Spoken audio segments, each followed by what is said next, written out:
in the garage downstairs is my workbench, and underneath the stairs is where we store some wine. So there's no power there.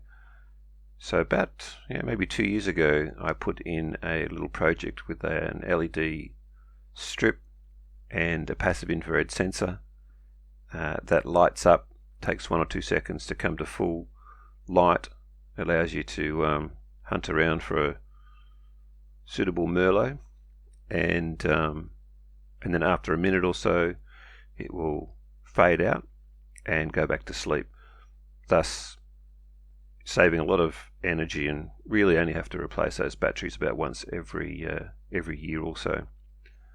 So that's been working fine, and you can see that it's pretty straightforward, just a box with the PIR facing out towards the door, and the LED strip coming out and just affixed underneath the stairs. Inside the box is a PCB 9-volt battery. That's pretty straightforward as well, and I've got those scattered around. Here's one in the chook shed. So again, passive infrared sensor facing out as you walk towards the chook shed.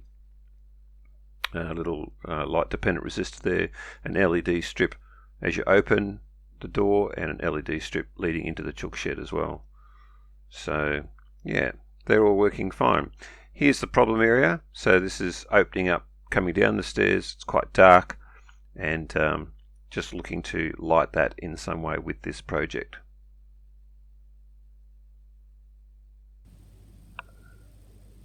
Right, so what's the project about? Well, similar to the ones that we've just seen. Oh yeah, you may hear sheep and goats in the background. Sorry, that's life on a rural property. Anyway, so what we've got is we've got stairs that come down. Okay, so we go down the stairs, and then it's the wall here, and then there's a door which opens this way. And this area down here is often in the dark. So this is a garage area, which looks about that size. And it's dark. So ideally, what we want is a sensor that sits around about here and also lights up, so that we can get some light out of there. So previously I've just used one sensor here. So all the sensors so far have been PIR. But if you think about coming down the stairs here, the PIR is actually looking either that way or it's looking that way. And so it's not going to be able to pick up when you're coming from the opposite direction. So it really needs either 2 PIR sensors, which could work. But I was actually thinking about that low dropout Hall effect sensor as being a possible trigger. So I've been playing around with that a bit lately. So the idea, if I just zoom in on this area here, the idea is that if you've got your door that comes out here, that on this door you've got a sensor. So you've got your project box sitting here, and on the door you've got a magnet, and then you've got your Hall effect sensor right there. So that, as soon as that contact's broken, that's going to trigger the light. And as well, you have a PIR sensor on this side. So as soon as you open the door on this side, oh, look at that pen's leaking. That's nice, isn't it? Yeah, so as soon as you open the door on this side, that contact with the magnet is broken, and that triggers the light. And as soon as you come in, so the garage door sits over here, so as soon as you come in from that way, you'll be detected by the PIR, and that will trigger it as well. So what do we need for that? Well, so obviously we've got the Hall effect sensor. So that's Hall effect. We've also got a sensor which is for the PIR. That will feed into a UC, and I'm thinking my old favourite, probably the Tiny 13, which is running most of these projects, and then that feeds out to the LED. So the question is, what are we going to use for an LED? So you could use a normal LED, like a 5mm or an 8mm or something like that. But I've actually got LED strips, and they are 12 volts. So the one that was in the cellar there is a 12 volt strip, but running off a 9-volt battery, which is fine. So, and that's bright enough really for what we need in that area. So I was thinking that maybe coming out of the UC, you have a transistor, and then that feeds to the LED. So I'll draw up a circuit diagram for that, and then we'll put some of this together and test it and see how it goes. But I think that's going to be the key to having a sensor, that both responds to the door opening and also to the presence of a warm body, such as a human being. So that's the project, and that's a chicken. All right, what have we got? We've got blue hands from a leaking pen. All right, so this is this is one plan. Let's just zoom in a little bit on that. So, yeah, there we go. So what is the plan at the start? So we're going to start with a 9-volt, a single 9-volt battery.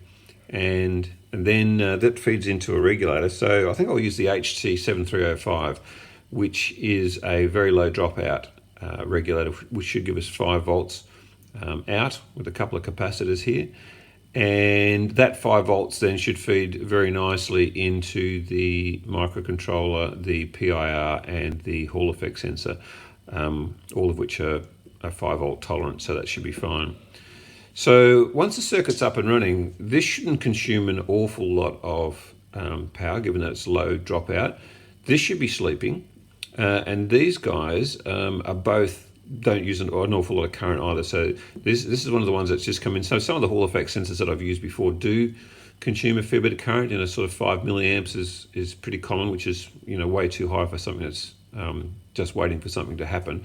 But the ones that have just come in, the little, I think they're SOT 89 or perhaps SOT 23. I'll check that. But they don't use an awful lot of power. And the same with the PIR. I think it's around 100 nanoamps. But we'll look at the data sheets for this guy sleeping, this guy waiting for something to happen, and this guy waiting for something to happen, and this guy just providing 5 volts from a 9-volt source. And that, I think, should mean that it's going to run for a while on that 9-volt battery.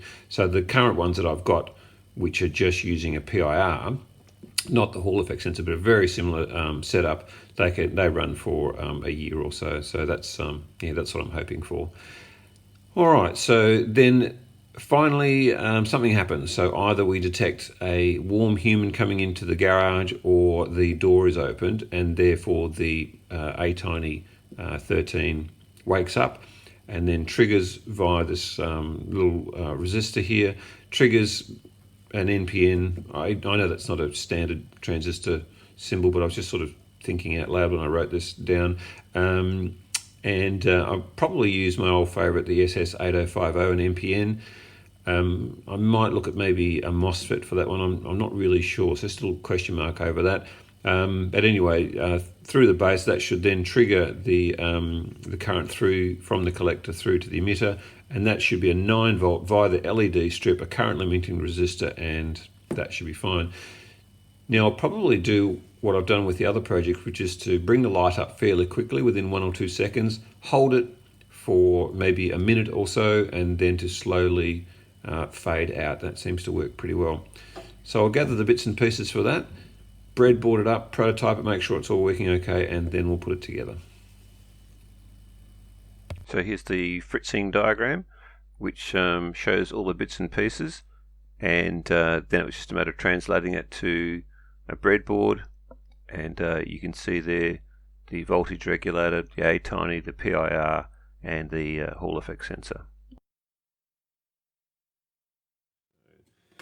I'm going to test it to start with. I'll just turn it on so you can see what happens when something is detected. So there you see the LEDs come up, and I'm probably going to make it a bit brighter than that in the code. I think those LEDs, although it looks pretty bright on camera, it's a bit low. So and it is pulling only 35 milliamps, so not too bad. And then as it fades in a minute, it will drop down even further. So one thing I was interested in is what is the quiescent current. So I've got a couple of devices here, some pretty high-tech stuff. This is a magnet on a piece of plastic, which will just sit over the magnetic sensor, so I can just pull that and that'll simulate the door. And this is a cap from an aerosol, which will just allow us to simulate darkness, hopefully. Alright, so, and I'll turn off the main light.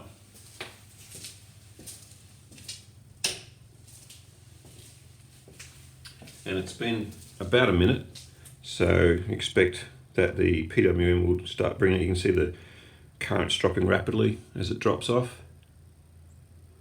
And then we'll get to find out what the quiescent current is, which is 0.5 of a milliamp, or 500 nanoamps. I think I can probably improve that a little bit because the microcontroller at the moment is running at 1.2 megahertz. So I'll bring that down to 128 kilohertz. No need to gallop along when it's sleeping, and that'll bring that current down a bit further. We'll test the darkness first. So I'll take the dark away. There we go. And I'll put that back.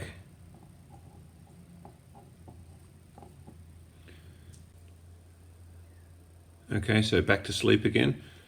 And now we'll take the magnet away. So that simulates the door opening. Yeah, so I think that is definitely the circuit working.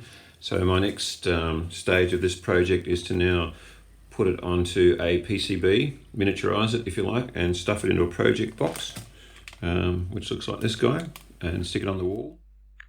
So here is the time lapse, not of the entire build, to be honest. I think it's clicking over at about 1 frame per second, and then I reduced it down to 1:20. So I didn't do the entire build.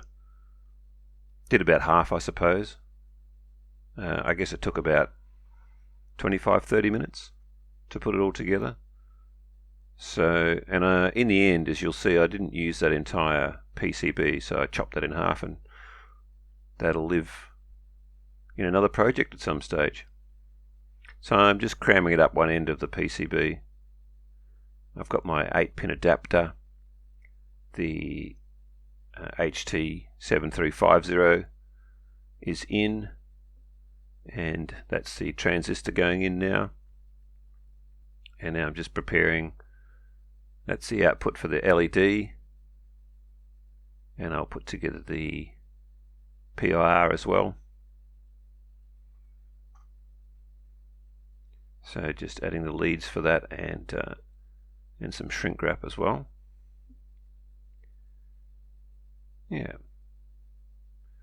So this is the result of the top side. So on the right hand side there, you can see with the capacitors is the voltage regulator. On the left hand side is the transistor, the A-Tiny 13 sitting up there. Underneath is a bit of a rat's nest. If that all works fine, I'll smother that in hot glue to give it some rigidity and also to protect it against the elements. So let's package it up and test it. So this is closing the door as the light fades.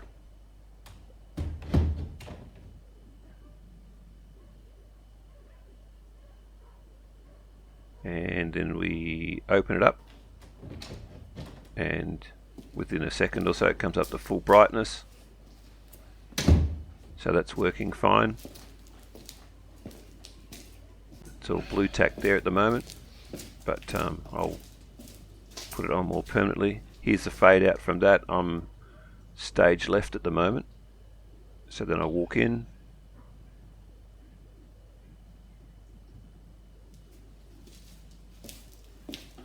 and that's the PIR triggering it. So yeah, beautiful. Everything works fine.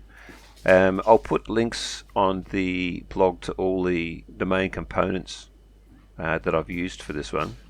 For instance, this is the PIR showing bits and pieces. You can have a look at the full data sheet online. This is the Hall effect sensor that I've used. And again, there'll be a link on the blog to that, and also the actual regulator, the 7350. So yeah, that's it. Successful project, and I'll see you next time.